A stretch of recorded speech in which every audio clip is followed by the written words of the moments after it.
Welcome to my oral presentation for my interpersonal communication project for my HSCO 508 interpersonal communication course at Liberty University. I'm going to use the word next to let you know to go to the next slide on my PowerPoint presentation. Next. Introduction. My name is Jackie Elam. I'm recently divorced. I have two lovely sons. We're in the entertainment industry. They've done plenty of commercials and shows. I interview people on the red carpet. I do one-on-one interviews. I am a published author, and I'm right now trying to get my master's degree. I am the oldest of four, and growing up, we really did not express our feelings openly until maybe like around 18 for me. And I know that's had a direct impact on my communication. Next, my project overview. I'm going to discuss the definition of communication first, and then give you the definition of interpersonal communication. I'm also going to tell you my overarching goal, my background behavior blend. I'm going to tell you my barriers that are stopping me from being a great communicator. I'm also going to share my resources, strategies, and action plan that's going to help me move forward in enlarging my conversation. And I'm going to end with a quote. Next. Interpersonal communication. First, let's just define what communication is. According to Stewart, communication is the continuous collaborative process of verbal and nonverbal meaning making. He also says that interpersonal communication is when people are talking and listening to each other in conversation, but doing so where they're maximizing their presence of themselves, their personal, by collaboration, by choices, and their culture, by emphasizing their uniqueness, unmeasurability, responsiveness, reflectiveness, and addressability. Now, Abwan's definition of interpersonal communication is really simple. He says it is the verbal and nonverbal communication that affects our social and personal relationships. Next. There are different types of communication.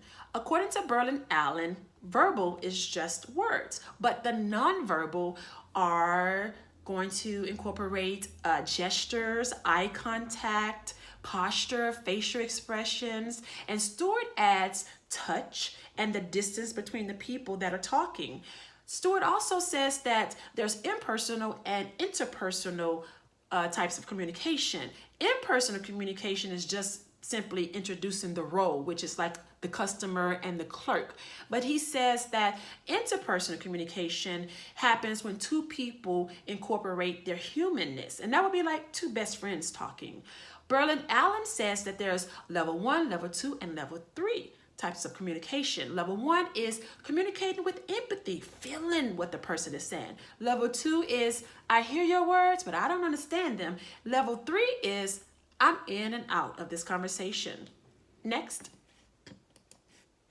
My overarching goal is to be a mindful listener that is having heart-to-heart dialogue while experiencing and expressing intimacy, intimacy, and of course, increasing my barriers.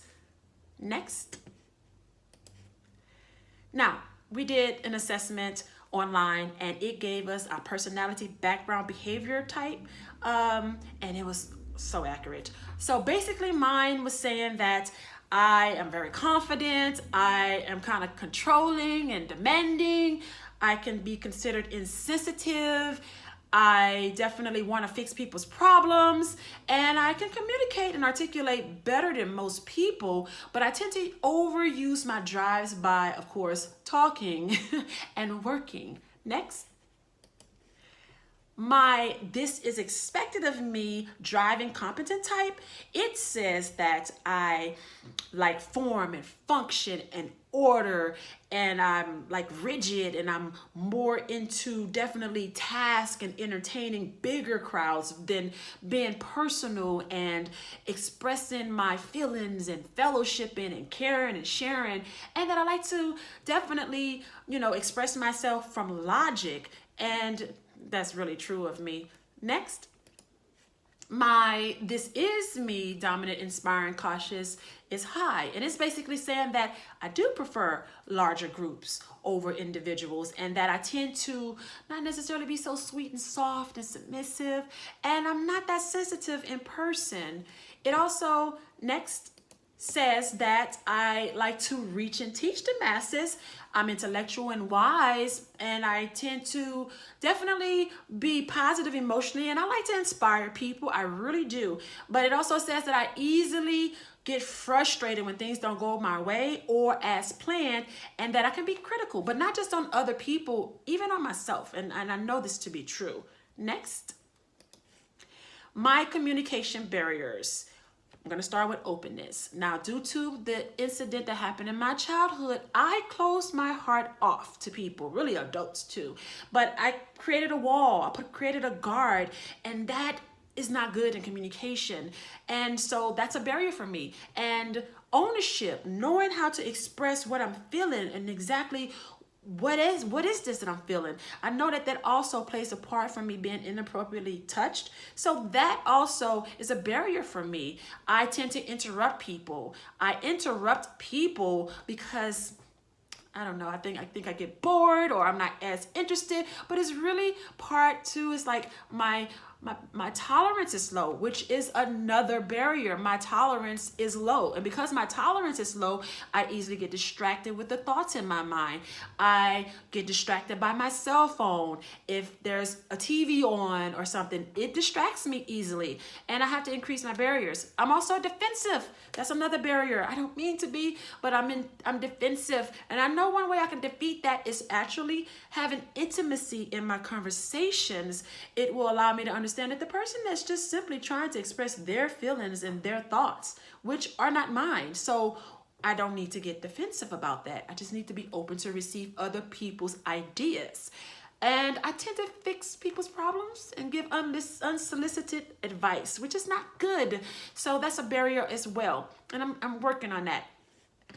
Also, Graham Body, in his peer review article, he stated that listening is where you're trying to interpret the behavior. And I thought that was very interesting. So you're not just listening to the words and finding their meaning, you're also trying to interpret the behavior of the speaker.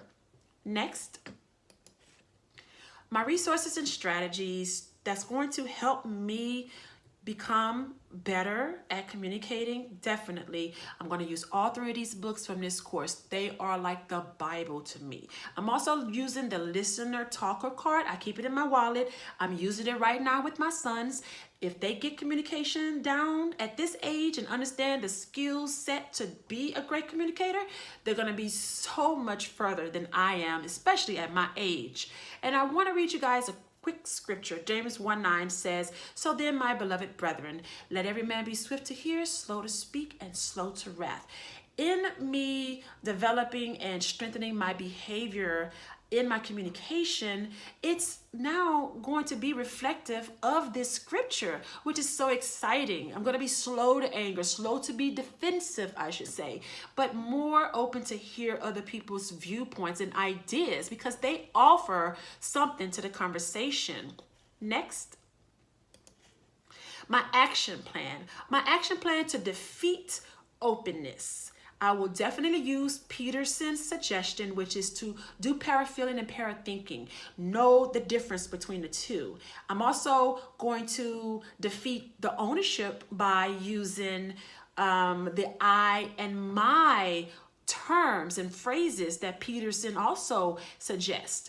So when I'm expressing myself, I say, I feel, I this. And Berlin Allen says that when there's a conflict, to reduce any type of resistance, I should use the I rationale versus the you blaming, and that will reduce conflict.